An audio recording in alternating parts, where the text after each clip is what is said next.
સુરતના ડુમસ પોલીસ સ્ટેશનના હદ વિસ્તારમાં ફરી દારૂ પાર્ટી ઝડપાઈ છે। રાજહંસ બેલીઝાના બી ટાવરના 1317 નંબરના ફ્લેટમાં દારૂ પાર્ટી ચાલી રહી હતી। પોલીસે દારૂ પાર્ટી કરતા 6 વેપારીઓની ધરપકડ કરી છે।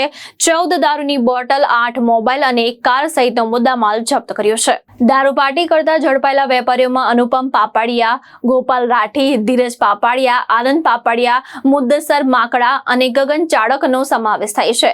જે રૂમમાં તમામ લોકો દારૂ પાર્ટી કરતા હતા તે રૂમ વેપારી અનુપ પાપડિયાનો હતો। આ તમામ લોકો પોતાના વાહનમાંથી જ દારૂ ફ્લેટ સુધી લાવ્યા હતા। પોલીસે 14 દારૂની બોટલ, 8 મોબાઈલ અને એક કાર સહિતનો મુદ્દામાલ જપ્ત કર્યો છે। દારૂની મહેફિલ ફરી ઝડપાઈ છે, કઈ રીતના પોલીસ દ્વારા રેડ પાડવામાં આવી? માનનીય પોલીસ કમિશનર શ્રી વાબાંગ જમીર સાહેબ નાઓ દ્વારા સ્પષ્ટ સૂચના આપવામાં આવેલ હતી કે વિસ્તારમાં ગેરકાયદેસર દારૂની પ્રવૃત્તિ ડામવામાં આવે।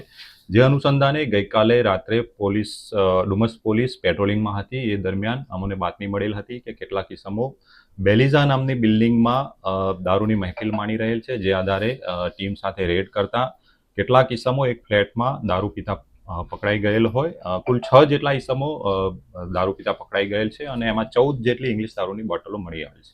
સર, બેલીઝામાં અગાઉ પણ અનેકવાર આ રીતના ગેરપ્રવૃત્તિ ચાલતી હોય છે, તો શું કહેશો?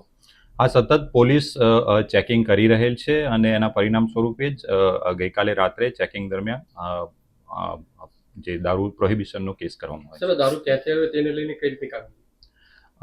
એ બાબતેની તપાસ ચાલુ છે અને આગળની જે કોઈ પણ હકીકત હશે આપ લોકોને જણાવો। સાહેબ, અત્યાર લગીનમાં લોકો કહી રહ્યા છે કે માત્ર ખાલી પીનારા જ ઝડપાય છે, કેમ બુટલેગરો નથી ઝડપાતા? બુટલેગરો વિરુદ્ધમાં પણ કાર્યવાહી કરવામાં આવશે। સાહેબ, અગાઉ જે કેસ કરવામાં આવ્યો હતો તો તેમાં કોઈ માલુમ પડ્યું કે કોણ બુટલેગર હતું, ક્યાંથી દારૂ લાવ્યા હતા 2 દિવસ પહેલા?